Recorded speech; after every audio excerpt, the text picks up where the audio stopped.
When Michael's wife died, he felt like his life had lost all its purpose. They had been together for over 20 years, and now he was alone. He spent most of his days in a haze, going through the motions of his job as a lawyer, but feeling like he was just going through the motions. One day, Michael received a letter in the mail. It was from his wife's estranged brother, who he had never met. The letter explained that his brother-in-law was living in Syria and was in desperate need of help. He was caught up in the middle of the civil war there, and he needed someone to help him get out. Michael was hesitant at first. He had never been to Syria, and he knew that it was a dangerous place. But something in him stirred at the thought of embarking on this mission. Maybe this was the new beginning he needed. He made arrangements to leave for Syria, not telling anyone about his trip. He arrived in the country and made contact with his brother-in-law. The situation was dire. His brother-in-law was living in a refugee camp, and his life was constantly in danger. Michael knew that he had to get him out.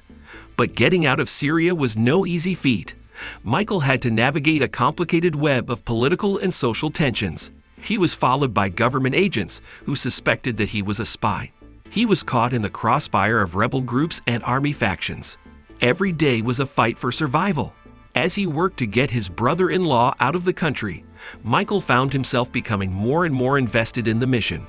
He wasn't just doing this for his brother-in-law, he was doing it for himself.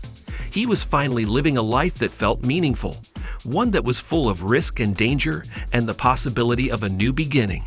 After several tense weeks, Michael and his brother-in-law made it out of Syria. They flew back to the United States, where Michael's brother-in-law was granted asylum.